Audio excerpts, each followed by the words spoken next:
Hello and welcome to Sci-Fi Night. I'm your host, Sebastian Lenel Martinez, and this is the show where we take a look at some of the lesser-known sci-fi and horror movies out there and try to find the right expectations needed to get the most out of them.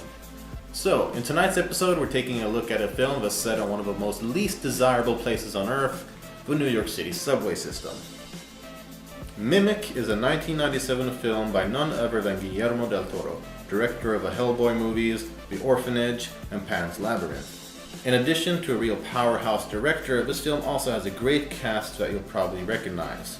The film stars notables such as Charles S. Dutton, who was in Alien 3, Josh Brolin, who you'll probably know from No Country for Old Men, Norman Reedus, who you'll know from The Boondock Saints, Pandorum, and as everybody's favorite character on The Walking Dead. Damn. What an ugly skank. The film also features F. Murray Abraham from Amadeus and The Last Action Hero, and Giancarlo Gianni, who was in the two latest James Bond films.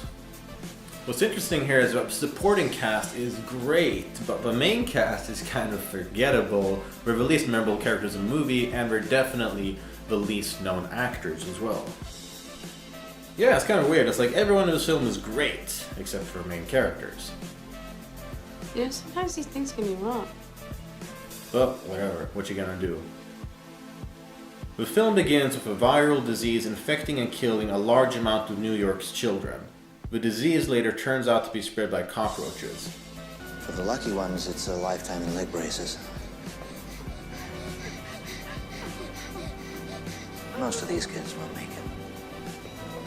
The two aspiring young doctors who star in this film genetically engineer an insect to kill the roaches, which is intended to die off after a couple of weeks without being able to reproduce. This genetically engineered bug does its job and the day is saved. With the aid of genetics labs across the country, we recombine termite and mantid DNA to create a biological counteragent. A new species to be our six-legged ally in wiping out the roach population. Or at least so it seems. Surprise, motherfucker! After a few years, people start going missing in the subway system, and it seems like this product of science has kept on living and growing, now having turned towards humans. The one I examined today was a baby. They were designed to die. They are breeding. Life, finds a way. Alright, so let's face it. This is a giant killer bug movie any way you look at it.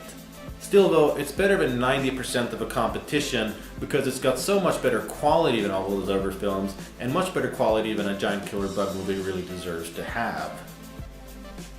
All the supporting cast is great, practical effects look pretty good, and I really like the look of these mutated insects. Also, Del Toro's direction and screenplay is just great. A lot of people have compared the look of this film to that of Seven, which in my opinion is a compliment considering that director David Fincher's Seven is a masterpiece. Overall, Del Toro gets a very dark and serious look going. When he wants something to be sinister, he pulls it off, and overall, I just really like the lighting and the angles used as well.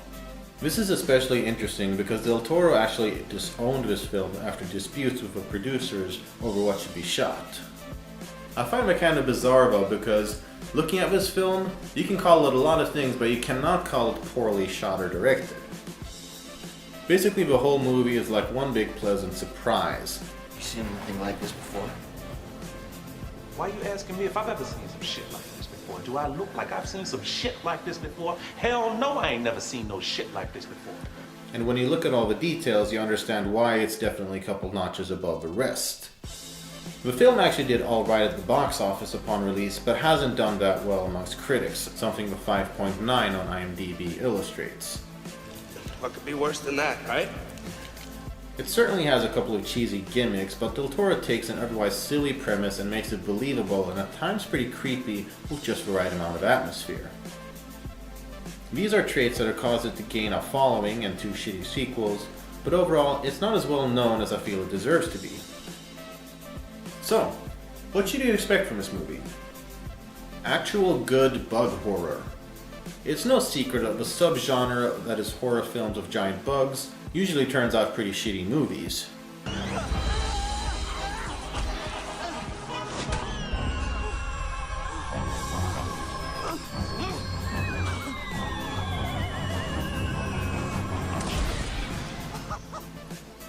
This is a glaring exception though, and when compared to the rest, this almost emerges as some kind of masterpiece in a weird way when you look at the other films it's stacked up against. I mean, come on, when was the last time you saw a genuinely good and entertaining killer bug movie? Wait a minute, hold on. It's okay, take some time to think. No, nothing. Yeah, sure, Arachnophobia was good, but that was several years ago. But hey, what the fuck, right? Yeah, that's what I thought. There haven't really been a whole lot of good killer bug movies. This is one of them. Quality atmosphere. From the screenplay to the lighting to the direction, this film looks great, and the overall tone of the film is just perfect. It's dark, it's damp, it's grimy, and those are conditions that I'd imagine a giant killer bug would thrive in. Great cast. The supporting cast in this film is spot on, just flat out really good. The two main characters aren't terrible, but the female lead at least manages to be more than just a damsel in distress. They just don't have quite as much charisma and presence as all the other actors. You come back with the proper permits, maybe we'll have a conversation. Great, we'll do lunch. Yeah, I look forward to it. Uptown. Overall, this is so much better acting than you'd expect from a giant killer bug movie, and it goes to show that almost any sci-fi horror premise can be pulled off under the right circumstances. But they all died in the lab. Yes, Susan, but you let them out into the world. The world's a much bigger lab. So overall, like I said at the beginning, this film really is better than it deserves to be when you consider what it is. So this is obviously hardly a flawless film. It does suffer from some cliches, weak moments, and a cheesy finish, but all in all, any sci-fi horror fan should see this, alone or with friends. It doesn't really matter, you'll probably have a good time, but at least with friends you can make fun of some of the bad parts with them. Overall though, a generally good time is to be had by fans of the genre. This film has gained a bit of a following, and I say rightly so. It deserves a good spot in the hierarchy of giant killer bug films. So that about does it for this episode of Sci-Fi Night. We hope you enjoyed it. As always, you should let us know in the comment section what you think of this review, the movie Mimic, and what kind of films you want to see brought up here in the future. With that out of the way, as always, I'm your host, Sebastian Metal Martinez, reminding you to click the like and subscribe button, and we'll catch you guys next time.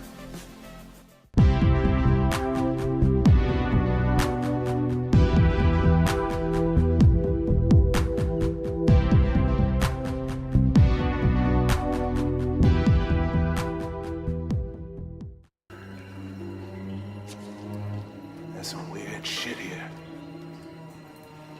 Kind of weird shit. Lots of it.